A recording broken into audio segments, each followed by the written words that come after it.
이 저금리 시대에 연 10%대에 달하는 고수익을 무기로 투자자를 끌어모은 개인 대 개인 대출 P2P 금융이 그 어느 때보다 추운 겨울을 맞이하고 있습니다. 이 위기의 P2P 금융의 현주소와 또 앞으로 나아갈 방향에 대해서 박지훈 기자와 함께 이야기 나눠보도록 하겠습니다.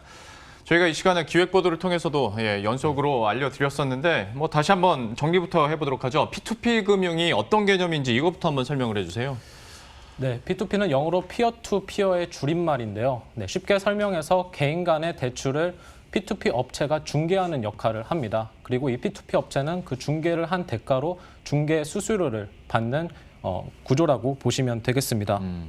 그런데 이제 이 P2P 업체들의 연체율 증가세가 심상치 않다. 네. 이게 주요 골자였잖아요. 네, 맞습니다.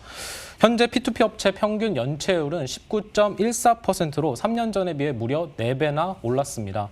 특히나 업계 1위 업체인 테라펀딩 같은 경우에는 최근 연체율이 30%를 육박하며 투자자들의 불안감이 갈수록 커지고 있습니다.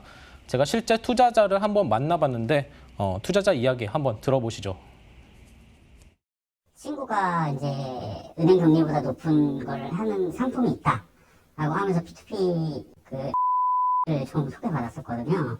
손실률은 그냥 퍼센트로만 따지면 평균 한 70% 정도는 되는 것 같아요. 원금 기준으로 했을 때. 10,000원 넣어서 3,000원도 못 건지고 이런 것들도 있었고요.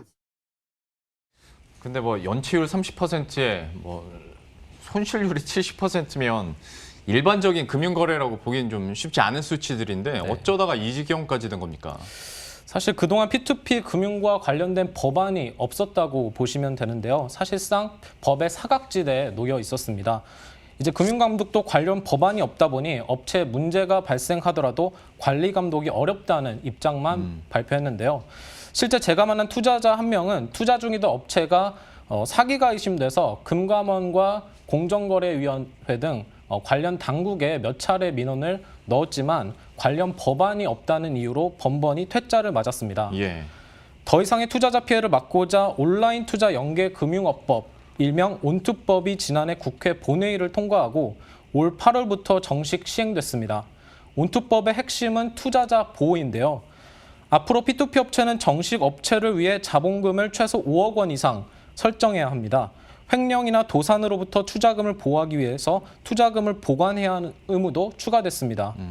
P2P 업체는 내년 8월 26일까지 금융당국에 정식 등록을 마쳐야 영업이 가능합니다. 그러면 그 온투법이 시행된 이후에 그러니까 정식으로 등록된 업체가 생겨나고 있습니까?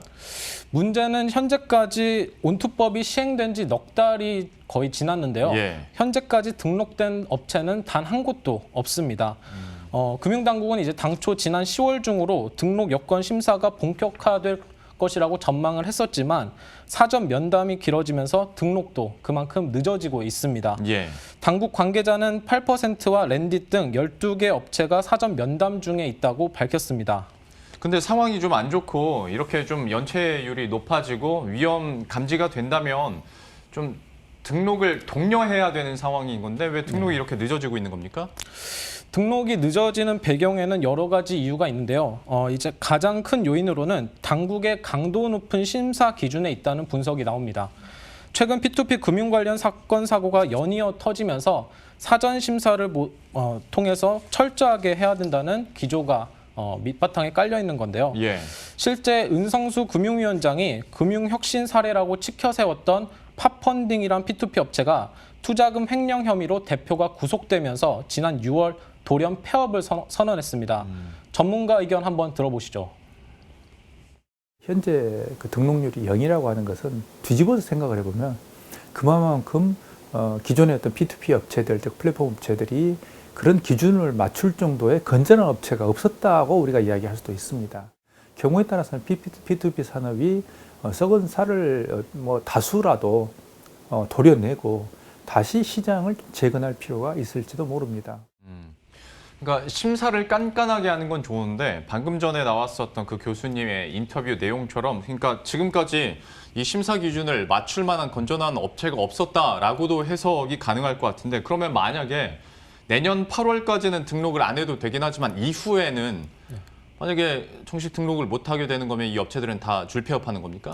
네, 맞습니다. 실제 금융당국의 조사가 시작되자 폐업 사례가 속출하고 있습니다. 온투법 시행 전에 금융감독원이 전수조사한 바에 따르면 P2P 업체 240여 곳이 있었는데 온투법이 시행되고 나서 53곳, 20%가량의 업체가 폐업을 선언했습니다. 예. 절반이 넘는 업체는 등록 전 사전 심사를 하는 과정에서 지금 감사 보고서마저 제출하지 못하는 상황인데요. 현재 사전 심사 중인 12곳 업체 중에서도 사실상 인가를 받는 회사는 절반에도 못 미칠 것이란 분석도 나옵니다. 반면 위기의 또 다른 말은 이제 기회라는 말이 있듯이 오히려 이번에 확실한 검증을 통해 제대로 된 업체 몇 군데만 살려서 투자자 신뢰 회복에 나서야 한다는 목소리도 나옵니다. 현재 사전 심사를 받고 있는 업체 가운데 연체율 0%의 투자자의 높은 선호도를 받고 있는 기업을 제가 한번 직접 방문해 봤는데요. 해당 업체 대표의 말씀 한번 들어보겠습니다.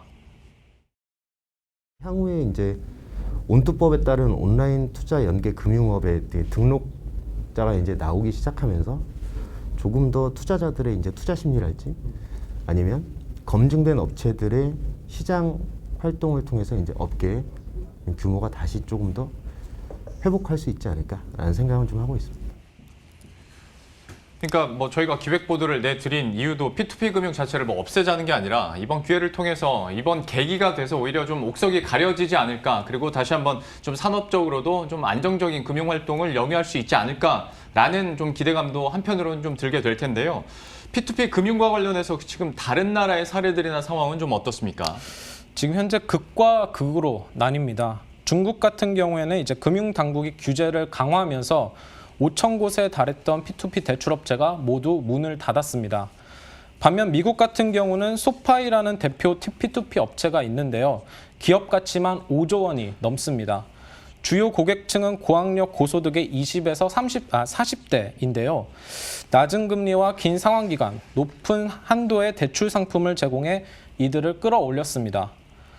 소파이 입장에서는 돈을 빌린 사람이 연체하거나 파산할 위험이 적기 때문에 낮은 금리로 대출해줘도 이익을 얻을 수 있는 구조입니다.